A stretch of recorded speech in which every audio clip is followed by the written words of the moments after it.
All right, welcome to Engines.com. My name is John and I'm here with Anthony, and today we're going to be talking about the LS7 engine. Thank you for joining us at Engines.com.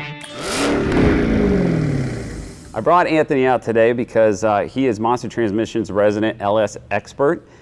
He's got a lot of information and can provide a lot of technical information on the LS. What's an ideal situation for you as a consumer to buy it and put it into what kind of vehicle? So Anthony, thanks for coming out today. So you got the 5th-gen Camaro. So why'd you go, tell us about the engine. What's your setup? I originally had a 6.2 in there, and from all the research that I was finding, that actually the 5.3 block is the same exact size with thicker walls. It has more webbing on the inside where the crank actually is, so it has more support. So I went with a 5.3 block and some Wiseco pistons and some the I-beam rods. I just went more for that, more for the durability and the long lasting. You were telling me too that the blocks essentially on all the LSs are the same? Yep, the blocks are all the same. There's the bore and the stroke is actually different. From a 4.8 to a 6.2, same block. So so the biggest one that they've come out with on that block, how big can they go? Is that the LS7, the 427 basically? Well, the 427 block is actually, that is a different block. The LS7 has its own block. Gotcha.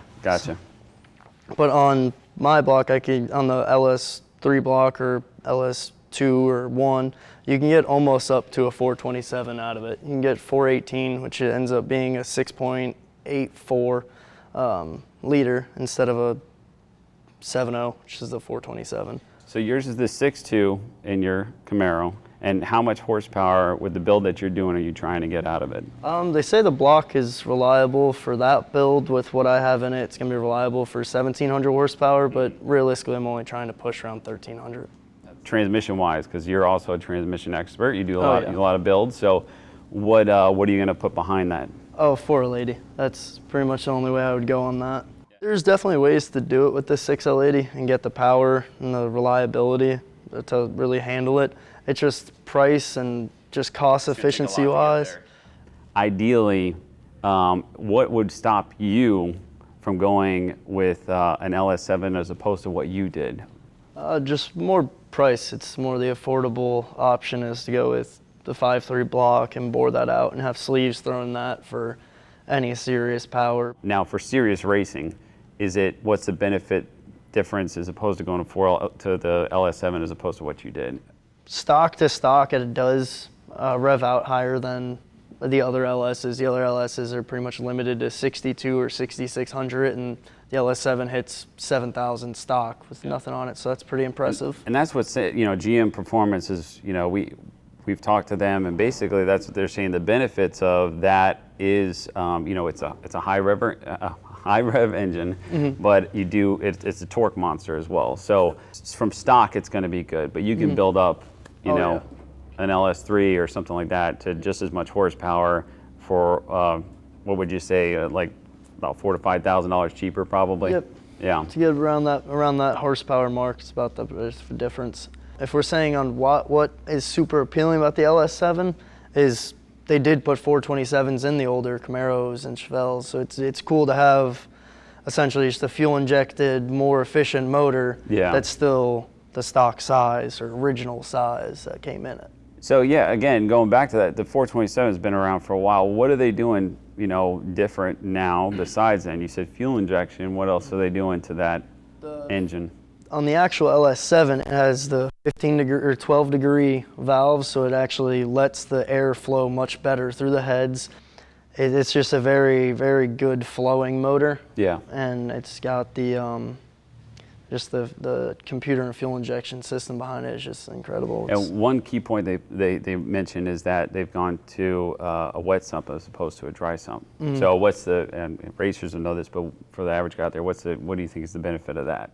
What happens is when they're revving that high, because it is super high revving motor, the oil will eventually just not be able to drain down to the bottom of the motor as fast. With the wet sump, it's just steady filled with oil, and it doesn't have that problem of running it low on oil or even getting they fix the harmonic wobble with those on their harmonic balancer so it doesn't eat up the oil pumps as bad.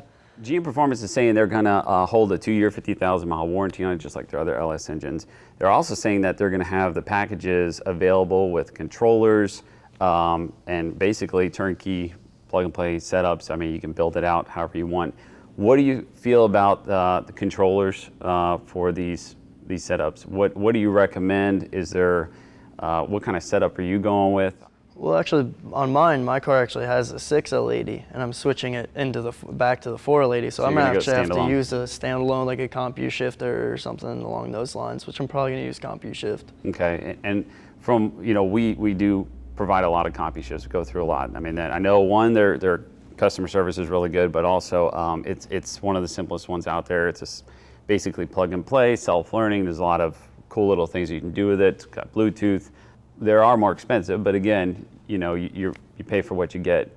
So if you want a resto mod situation, that would be kind of the ideal situation you would go with. Compu Shift is probably how I'd go with it. I mean, even with the amount of money I'm gonna have in my car, what you're able to do on the tuning with the Compu Shift is just, it's pretty much all you really need. Anything past that, it's just, you're playing with dangerous territory if you try to do too much tuning on that aspect. Are you going to is this going to be your daily driver plus? Actually, yes. It is. I am going to daily driver, and that's actually why I decided to go with the 5.3 block, the cast iron 5.3 block. Mm-hmm. It's just for the strength, durability, and longevity of it. I don't want to build the car to only be able to drive it to the track once or twice.